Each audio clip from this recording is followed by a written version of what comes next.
ਓੰਕਾਰ ਸਤਨਾਮ ਕਰਤਾ ਪੁਰਖ ਨਿਰਭਉ ਨਿਰਵੈਰ ਅਕਾਲ ਮੂਰਤ ਅਜੂਨੀ ਸੈਭੰ ਗੁਰ ਪ੍ਰਸਾਦ। ਤੇਰੇ ਕਵਣ ਕਵਣ ਗੁਣ ਕਹਿ ਕਹਿ ਗਾਵਾਂ, ਤੂੰ ਸਾਹਿਬ ਗੁਣੀ ਨਿਧਾਨਾ। ਤੁਮਰੀ ਮਹਿਮਾ ਵਰਨ ਨ ਸਾਕੋ, ਤੂੰ ਠਾਕੁਰ ਊਚ ਭਗਵਾਨਾ। ਜੋ ਗਰਬੈ ਬਹੁ ਬੂੰਦ ਚਤੰਤਰ, ਸਨਮੁਖ ਸਿੰਧ ਸੋਭ ਨਹੀਂ ਪਾਵੈ।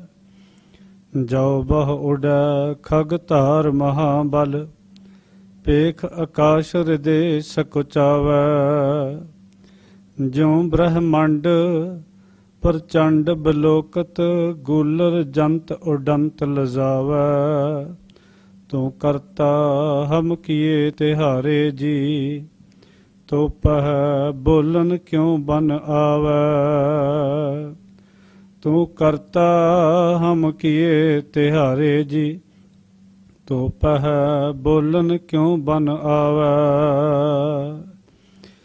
ਜੁਗ ਜੁਗ ਅਟਲ ਛਤਰ ਚਵਰ ਤਖਤ ਦੇ ਮਾਲਕ ਵਾਲੀਏ ਕੁਲ ਆਲਮ ਸਾਹਿਬ ਸ੍ਰੀ ਗੁਰੂ ਗ੍ਰੰਥ ਸਾਹਿਬ ਜੀ ਦੀ ਪਾਵਨ ਹਜ਼ੂਰੀ ਅੰਦਰ ਜੁੜ ਬੈਠ ਗੁਰਬਾਣੀ ਦੇ ਮਹਾਨ ਗਿਆਨ ਦੁਆਰਾ ਜੀਵਨ ਸਵਾਰਨ ਦਾ ਯਤਨ ਕਰ ਰਹੀ ਗੁਰੂ ਰੂਪ ਸਾਧ ਸੰਗਤ, ਧੰਤਾ ਦੇ ਯੁਗ ਹੋ ਸਤ ਸੰਗਤ ਵਿੱਚ ਜੁੜ ਬੈਠ ਜੀਵਨ ਦੇ ਸੰਘਰਸ਼ਮਈ ਪਲਾਂ ਵਿੱਚੋਂ ਕੁਝ ਵਕਤ ਗੁਰੂ ਹਜ਼ੂਰ ਵਿੱਚ ਜੁੜ ਕੇ ਗੁਰਬਾਣੀ ਦੀ ਮਹਾਨ ਰੋਸ਼ਨੀ ਦੁਆਰਾ ਆਪਣੇ ਜੀਵਨ ਦੀਆਂ ਬੁਰਾਈਆਂ ਦਾ ਖਾਤਮਾ ਕਰਨ ਦਾ ਯਤਨ ਕਰ ਰਹੇ ਹੋ।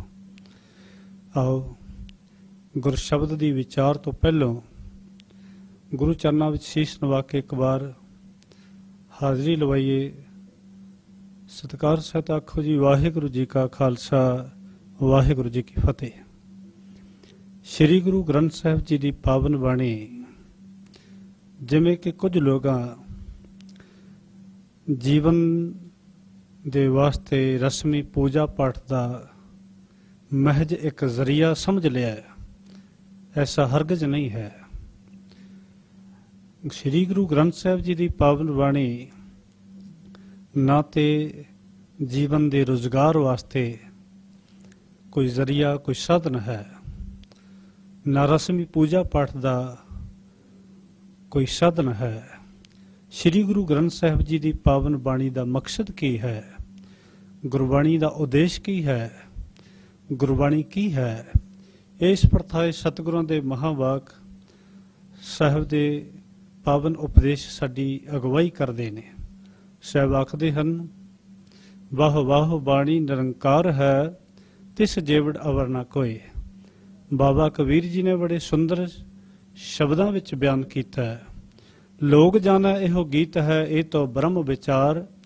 ਜਿਉ ਕਾਂਸੀ ਉਪਦੇਸ਼ ਹੋਏ, ਮਾਨ ਸਮਰਥੀ ਵਾਰ। ਇਹ ਕੋਈ ਰਸਮੀ ਪੂਜਾ ਪਾਠ ਜਾਂ ਮਨੋਰੰਜਨ ਦਾ ਸਾਧਨ ਨਹੀਂ। ਗੁਰਬਾਣੀ ਤੇ ਜੀਵਨ ਹੈ, ਗੁਰਬਾਣੀ ਅਸੂਲ ਨੇ, ਗੁਰਬਾਣੀ ਮਰਜ਼ਾਦਾ ਹੈ, ਗੁਰਬਾਣੀ ਡਿਸਪਲਿਨ ਹੈ। ਇਸੇ ਵਾਸਤੇ ਤੇ ਸਤਿਗੁਰਾਂ ਬਾਣੀ ਵਿੱਚ ਬਚਨ ਕੀਤਾ ਹੈ, ਮੈਂ ਗੁਰਬਾਣੀ ਆਧਾਰ ਹੈ, ਗੁਰਬਾਣੀ ਲਾਗ ਰਹਾਓ। ਗੁਰਬਾਣੀ ਮੇਰੇ ਜੀਵਨ ਦਾ ਆਧਾਰ ਹੈ। ਜੀਵਨ ਗੁਰਬਾਣੀ ਹੈ, ਗੁਰਬਾਣੀ ਜੀਵਨ ਹੈ। ਆਓ ਸ੍ਰੀ ਗੁਰੂ ਗ੍ਰੰਥ ਸਾਹਿਬ ਜੀ ਦੀ ਪਾਵਨ ਬਾਣੀ ਅੰਦਰ ਝਾਤ ਮਾਰ ਕੇ ਵੇਖੀਏ ਕਿ ਸਤਿਗੁਰੂ ਗੁਰਬਾਣੀ ਵਿੱਚ ਕੈਸਾ ਜੀਵਨ ਜਿਉਣ ਦੀ ਜਾਚ ਸਿਖਾ ਰਹੇ ਨੇ, ਕੈਸਾ ਜੀਵਨ ਜਿਉਣ ਦੀ ਸਿੱਖਿਆ ਦੇ ਰਹੇ ਨੇ, ਕੈਸਾ ਜੀਵਨ ਜਿਉਣ ਦਾ ਉਪਦੇਸ਼ ਦੇ ਰਹੇ ਨੇ। ਸਾਹਿਬ ਬਾਣੀ ਵਿੱਚ ਦੁਨੀਆ ਦੇ ਮਨੁੱਖ ਦੇ ਜੀਵਨ ਦੀ ਅਗਵਾਈ ਕਰਦਿਆਂ ਦੁਨੀਆ ਦੇ ਮਨੁੱਖ ਵਾਸਤੇ ਗੁਣਾਂ ਦਾ ਖਜ਼ਾਨਾ ਲੈ ਕੇ ਆਏ ਨੇ। ਆਓ ਖਜ਼ਾਨੇ ਵਿੱਚੋਂ ਕੁਝ ਅੰਸ਼ ਚੁੱਕ ਕੇ, ਕੁਝ ਅੰਸ਼ ਪ੍ਰਾਪਤ ਕਰਕੇ ਆਪਣੇ ਜੀਵਨ ਨੂੰ ਸੰਵਾਰੀਏ। ਸਾਹਿਬਾਂ ਦਾ ਪਾਵਨ ਉਪਦੇਸ਼ ਹੈ। ਧੰਨ ਧੰਨ ਸ੍ਰੀ ਗੁਰੂ ਅਰਜਨ ਦੇਵ ਜੀ ਮਹਾਰਾਜ ਮਨੁੱਖ ਦੀ ਜ਼ਿੰਦਗੀ ਦੀ ਅਗਵਾਈ ਕਰਨ ਵਾਸਤੇ ਸ੍ਰੀ ਗੁਰੂ ਗ੍ਰੰਥ ਸਾਹਿਬ ਜੀ ਦਾ ਮਹਾਨ ਸਾਗਰ ਲੈ ਕੇ ਆਏ ਨੇ। ਸੁਖਮਨੀ ਸਾਹਿਬ ਦੀ ਪਾਵਨ ਬਾਣੀ ਦੇ ਵਚਨ ਨੇ, सगल धर्म में श्रेष्ठ धर्म, हर को नाम जप निर्मल कर्म। धर्म की है? इस परथाई जदों तो दुनिया होंद विच आई है, दुनिया दे हर शख्स दे अपने विचार ने। इत्थों तक कि दुनिया दे मनुख विद्वानां, फिलासफरां, पंडितां, मौलवियां, बड़े बड़े धार्मिक मनुखां ने धर्म की परिभाषा दे अंदर, धर्म की परिभाषा, धर्म की व्याख्या करदियां वड्डे वड्डे ग्रंथ लिख मारे ने। पर धन गुरु अर्जन देव साहिब सुखमनी साहिब की पावन बाणी अंदर सिर्फ एक तुग लिख के, एक लाइन उचार के सगल ते समुचे धर्म की व्याख्या करते पे ने। साहिब आखदे, सगल धर्म में श्रेष्ठ धर्म, हर को नाम जप निर्मल कर्म। जिथे दुनिया नूं साजण वाले प्रभु भगवान अल्लाह ताला वाहिगुरू की याद हर मनुख ने अपने जहन विच बसा के रखनी है। दुनिया का हर मजहब, हर धर्म जिस दे उपदेश ते सिक्ख्या देंदा है, उत्थे उस वाहिगुरू, उस परमात्मा की याद दे नाल नाल दुनिया विच जीवन जिउंदियां कुछ ऐसे कर्म करने ने जो उसदे हजूर प्रवान हो सकन। सगल धर्म में श्रेष्ठ धर्म, हर को नाम जप निर्मल कर्म। साहिब आखदे ने सिर्फ उस दुनिया नूं साजण वाले वाहिगुरू की याद चित्त विच वसा रखना ही काफ़ी नहीं, जुबान तो उसदे नाम का वार वार रटना ही काफ़ी नहीं, सगलों जीवन जाच जिउंदियां, जीवन निभाउंदियां, जिंदगी विच विचरदियां ऐसे कर्म करने ने जिहड़े उस दे दर ते प्रवान हो सकन। ते धन गुरु अमरदास साहिब अपनी बाणी अंदर वचन करते ने, ऐसा कम मूले ना कीचा जित अंत पछताई है।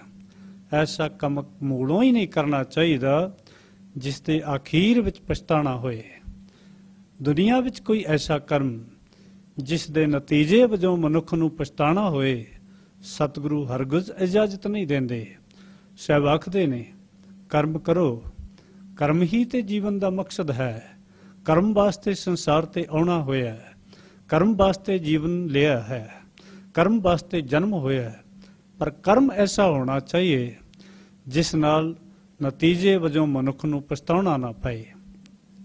क्योंकि हस्थ दिते ने कर्म करन वास्ते, अखां दित्तियां ने कर्म करन वास्ते, पैर दिते ने कर्म करन वास्ते।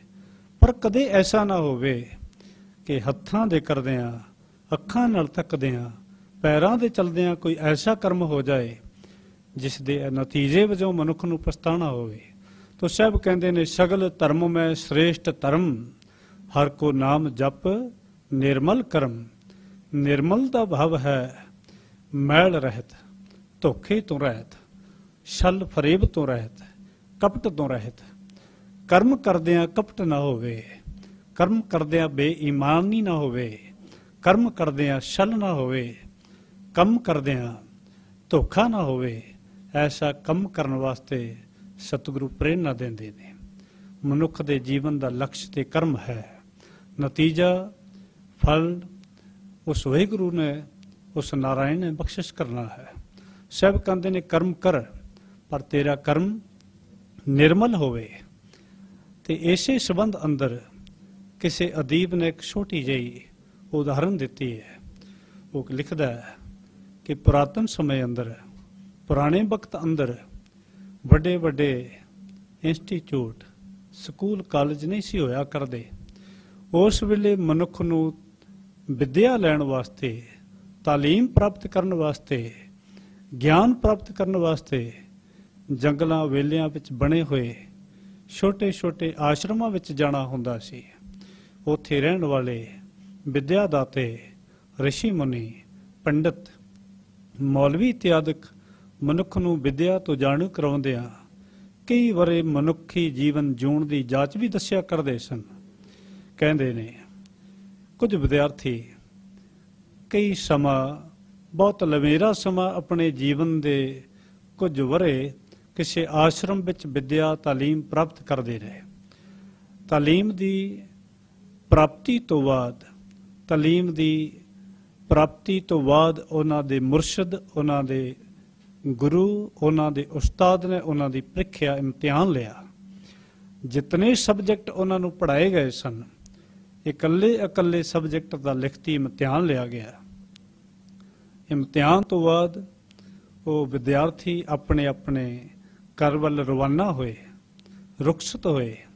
ਆਪਣੇ ਉਸਤਾਦ ਤੋਂ ਅਸ਼ੀਰਵਾਦ ਲੈ ਕੇ, ਵਿਦਾਇਗੀ ਲੈ ਕੇ ਜਦੋਂ ਆਪਣੇ ਘਰ ਵੱਲ ਜਾ ਰਹੇ ਨੇ, ਹਨੇਰਾ ਹੋ ਗਿਆ ਤੇ ਹਨੇਰੇ ਦੇ ਚਲਦਿਆਂ ਜੰਗਲ ਦੇ ਵਿੱਚੋਂ ਰਸਤਾ ਗੁਜ਼ਰਨਾ ਸੀ।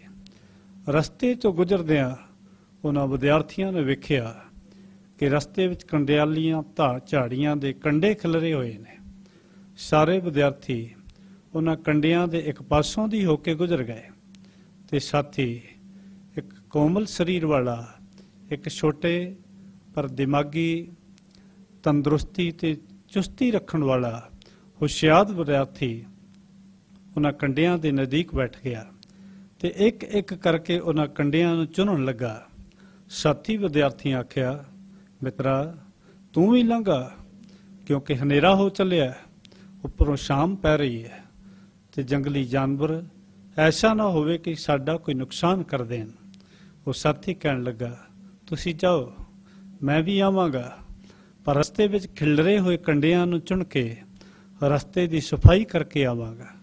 ਉਹ ਕਹਿਣ ਲੱਗੇ, ਕੰਡੇ ਬਹੁਤ ਨੇ, ਐਸਾ ਨਹੀਂ ਹੋ ਸਕਦਾ ਕਿ ਕੁਝ ਹੀ ਵਕਤ ਵਿੱਚ ਤੂੰ ਇਹਨਾਂ ਕੰਡਿਆਂ ਨੂੰ ਚੁਣ ਲਏਗਾ, ਰਸਤੇ ਨੂੰ ਸਾਫ਼ ਕਰ ਦੇਵੇਂਗਾ। ਮਿੱਤਰਾ, ਵਕਤ ਬਹੁਤ ਹੋ ਚੱਲਿਆ, ਹਨੇਰਾ ਉੱਤੋਂ ਆ ਰਿਹਾ ਹੈ, ਤੂੰ ਵੀ ਲੰਘਾ। ਉਹ ਕਹਿਣ ਲੱਗਾ, ਕੋਈ ਗੱਲ ਨਹੀਂ, ਜੇ ਹਨੇਰਾ ਹੋ ਗਿਆ ਤੇ ਮੈਂ ਰਾਤ ਕਿਸੇ ਆਸ਼ਰਮ ਵਿੱਚ ਰੁਕ ਕੇ ਸੁਬਹ ਹੋਣ ਦੀ ਇੰਤਜ਼ਾਰ ਕਰਾਂਗਾ। ਦਿਨ ਚੜ੍ਹਦਿਆਂ ਫਿਰ ਇਹਨਾਂ ਕੰਡਿਆਂ ਨੂੰ ਚੁਣਾਂਗਾ। ਜਦੋਂ ਤੀਕਰ ਇਸ ਰਸਤੇ ਵਿੱਚੋਂ ਕੰਡੇ ਸਾਫ਼ ਨਹੀਂ ਹੋ ਜਾਂਦੇ, ਮੈਂ ਨਹੀਂ ਆਉਣ ਵਾਲਾ। ਸਾਥੀ ਤੁਰੇ, ਪਿੱਛੋਂ ਆਵਾਜ਼ ਆਈ, ਰੁਕ ਜਾਓ। ਆਵਾਜ਼ ਤੇ ਜਾਣੀ ਪਛਾਣੀ ਹੈ। ਵਿਦਿਆਰਥੀਆਂ ਨੇ ਪਿੱਛਾਂ ਮੁੜ ਕੇ ਵੇਖਿਆ, ਉਹਨਾਂ ਦੇ ਉਸਤਾਦ, ਉਹਨਾਂ ਦੇ ਮੁਰਸ਼ਦ ਨਿਕਲੇ। ਆਖਣ ਲੱਗੇ, ਬੇਟਾ ਤੁਸੀਂ ਸਾਰੇ ਚਲੇ? ਹਾਂ ਗੁਰੂ ਜੀ, ਹਨੇਰਾ ਹੋ ਚੱਲਿਆ। ਤੇ ਕਹਿਣ ਲੱਗੇ, ਗੁਰੂ ਜੀ ਤੁਸੀਂ ਇੱਥੇ ਕਿਵੇਂ? ਬੇਟਾ ਮੈਂ ਆਇਆ ਸੀ ਤੁਹਾਡਾ ਇਮਤਿਹਾਨ ਲੈਣ ਵਾਸਤੇ। ਰਸਤੇ ਤੇ ਚਲਦਿਆਂ ਤੁਸਾਂ ਆਪਸੀ ਵਿਚਾਰ ਕਰਦਿਆਂ ਇੱਕ ਗੱਲ ਆਖੀ ਸੀ ਕਿ ਸਾਡੇ ਗੁਰੂ ਨੇ ਵੱਖ-ਵੱਖ ਵਿਸ਼ਿਆਂ ਦੇ ਇਮਤਿਹਾਨ ਲਏ, ਪ੍ਰੀਖਿਆ ਲਈ, ਪਰ ਹੈਰਾਨੀ ਦੀ ਗੱਲ ਹੈ ਬਾਕੀ ਸਬਜੈਕਟ ਦੇ ਨਾਲ ਉਹਨਾਂ ਨੇ ਧਰਮ ਵੀ ਪੜ੍ਹਾਇਆ, ਪਰ ਧਰਮ ਦਾ ਇਮਤਿਹਾਨ ਨਹੀਂ ਲਿਆ। ਧਰਮ ਦਾ ਇਮਤਿਹਾਨ ਬੇਟਾ ਲਿਖਤੀ ਨਹੀਂ ਲਿਆ ਜਾਂਦਾ, ਇਹ ਕਾਗਜ਼ਾਂ ਦੀ ਬਾਤ ਨਹੀਂ, ਇਹ ਅਮਲੀ ਲਿਆ ਜਾਂਦਾ ਹੈ, ਇਹ ਅਮਲੀ ਤੇ ਪ੍ਰੈਕਟੀਕਲੀ ਲਿਆ ਜਾਂਦਾ ਹੈ।